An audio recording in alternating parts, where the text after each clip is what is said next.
Okuwonyezebwa n'obulamu. Ebibonabona eby'omutuukirivu bye bingi, naye Mukama amulokola mu byonna. Waliwo mumwe omuntu alwadde, ayitenga abakadde b'ekkanisa bamusabirenga nga bamusiigako amafuta mu linnya lya Mukama waffe, n'okusaba kw'okukkiriza kulirokola omulwadde, ne Mukama waffe alimuyimusa, era obanga yakola ebibi birimuggyibwako. Kale mwatulyaganenga ebibi byammwe mwekka na mwekka, musabiraganenga mulyoke muwone.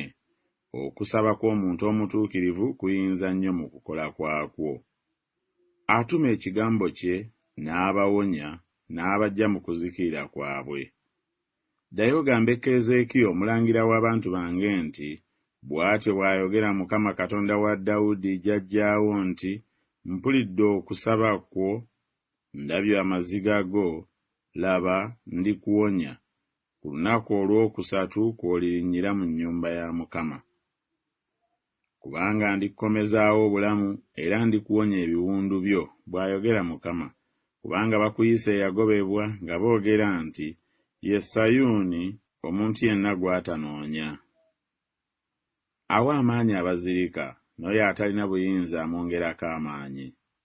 Asonyiwa ebikolwa byo byonna ebitali bya butuukirivu, awonya endwadde zo zonna. Naye yafumitibwa olw'okusobya kwaffe, yabetentebwa olw'obutali butuukirivu bwaffe.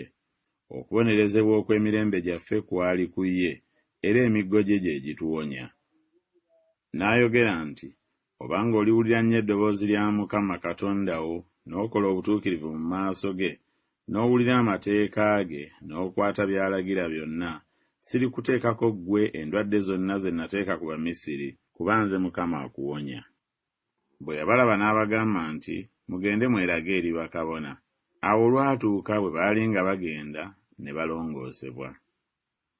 N'ayita abayigirizwa be 12, n'abawa obuyinza ku dayimooni omubi okumugobanga n'okuwonyanga endwadde zonna n'obunafu bwonna.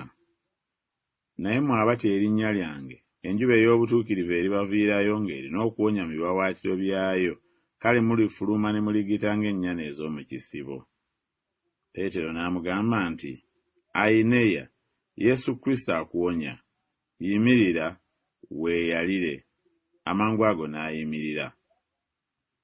Era obubonero buno bunaagendanga n'abo abakkiriza. Banaagobanga emizimu mu linnya lyange, banaayogeranga ennimi empya, banaakwatanga ku misota, bwe banaanywanga ekintu ekitta, tekiibakolenga kabi n'akatono. Banassangako emikono abalwadde, nabo banaawonanga.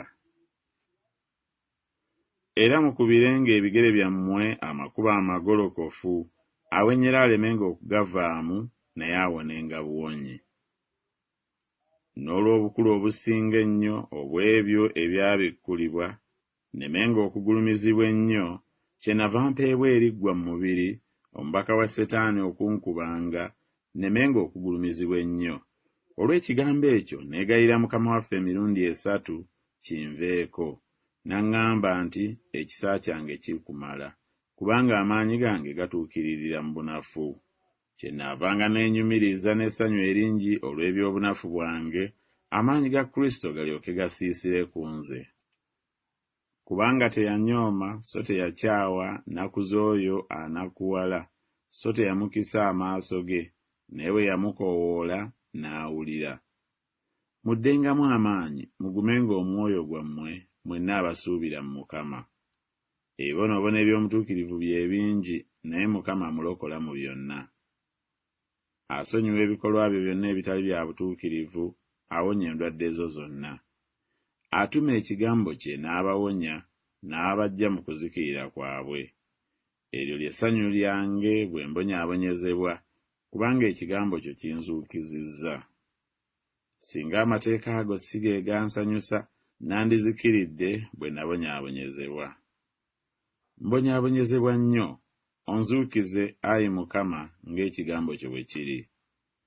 Awonya abalina emitima egimenyese, era asiba ebiwundu byabwe. Awa amaanyi abazirika, n'oyo atalina buyinza amwongerako amaanyi. Laba, omukono gwa Mukama teguyimpa wadde, n'okuyinza ne gutayinza kulokola, so n'okutu kwe tekumuggadde n'okuyinza ne kutayinza kuwulira. Laba, nze ndi Mukama Katonda w'abo bonna abalina omubiri. Waliwo ekigambo kyonna ekinnema?